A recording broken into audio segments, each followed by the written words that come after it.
Lífland hefur allt sem þarf fyrir þarfasta þjónin og þig.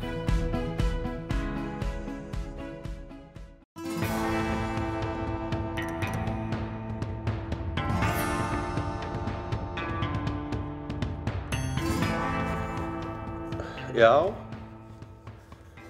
reiðum landeyjarnar og fóru eitthvað í flóanum líka. Nei, ég var í útlöndum í allt sumar. Já, ég fór 19. daginn hnakk í sumar. Ég reið Heklubrautirnar, ég fór á Löngufjörur, ég reið í bæinn og aftur fór ég að reið á Skógarhóla og ég fór út allt. Ég var bara í hnakknum meira minni allt sumar. Já, ég fór þarna einhvers staðar landeyjarnar einhverja hringi. Ég fór úr bænum í Kaldárholt í Holtunum. Nei, ég fór ekki. Skammast mín fyrir það. Já, ég fór ekki í hestaferð en ég var að ríða út í sveit og það var svona hálfgerð hestaferð fyrir mér. Ég fór í nokkrar hestaferðir, einhverjar 2-3 ár. Ég fór með allt Suðurland bara, held með allt á Suðurlandinu. Flóinn og landeyjarnar og landsveitin og þetta allt tekið í senn. Það er það sem þú ratar?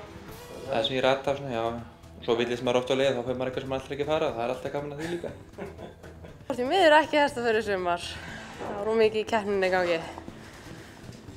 Nei, fór ekki hestaferð. Ég fór aðeins hálendið í sumar og hafði gaman að, góðu félagsskap. Heyrðu, það er nú ekki mikið það að ég fari í hestaferð í sumar, en nei, ég get ekki sagt það. Fór í þann til Laufskálarétt. Já, fór í stutta hestaferð upp í Baugasel, í Barkádal, með góðum félögum. Heyrðu, nei, ég get eiginlega ekki sagt það, nema, nei, ég fór ekki. Fáðu aðstoð sem sniðin að þínum aðstæðum. Við hjálpum þér að sækja réttinn. Fulltingi, þinn réttur til bóta.